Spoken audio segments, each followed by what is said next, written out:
Good morning అండి. కొంతమంది ministers Jaganmohan Reddy గారి క్యాబినెట్లో ఉన్న మినిస్టర్ కొంతమంది ఓడిపోయే స్థితిలో ఉన్నారు. అలాగే నగరి ఎమ్మెల్యే ఆర్కే రోజా గారు ఓటమి దిశగా ఉన్నారు. అలాగే నెక్స్ట్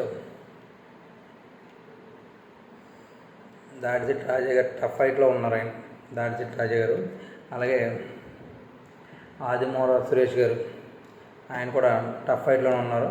ఇది కూడా గ్యారంటీ ఓడిపోయే సీటు. అలాగే అంబటి రాంబాబు గారు, ఈయన కన్ఫామ్గా ఓడిపోతున్నారు. అలాగే విడుదల రజనీ గారు, ఈయన కూడా కన్ఫామ్గా ఓడిపోతున్నారు. అలాగే జోగి రమేష్ గారు, ఈయన కూడా కన్ఫామ్గా ఓడిపోతున్నారు. కొంతమంది పేర్లు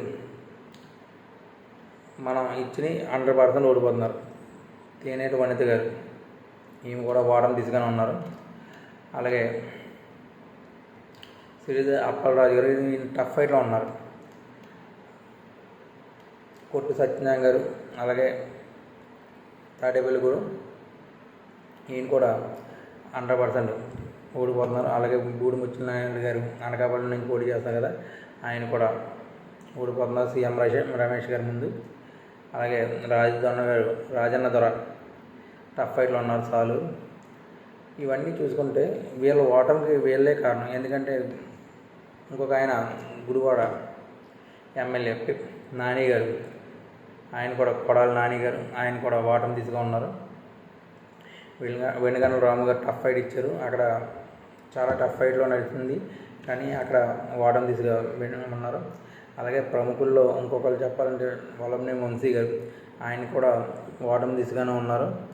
100% ఓడిపోయి వెల్లంపల్లి శ్రీనివాసరావు గారు కూడా ఓడిపోయే స్థితిలో ఉన్నారు బొండా గారి మీద.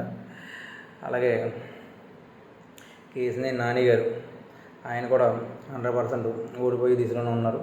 అలాగే కొంతమంది 100% ఓడిపోయే దిశలో గ్యారంటీగా ఉన్నవారు. అలాగే ఎమ్మెల్యేలు, ఎంపీలు టీడీపీ నుంచి అయితే 100% ఓడిపోయే వాళ్ళు కొంతమంది ఉన్నారు. వాళ్ళు ఎవరంటే మన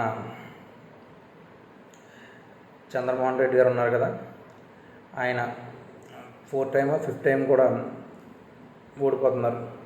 4 సార్లు ఓడిపోయారు, ఇప్పుడు 5వ సారి ఓడిపోతున్నట్టున్నారు ఆయన. అలాగే కొంతమంది టీడీపీలో కూడా యనమల దివి గారు చెప్పలేము, 50-50 ఛాన్సెస్. అలాగే కొంతమంది ఓడిపోయే వేలో 100% ఉన్నారు. అలాగే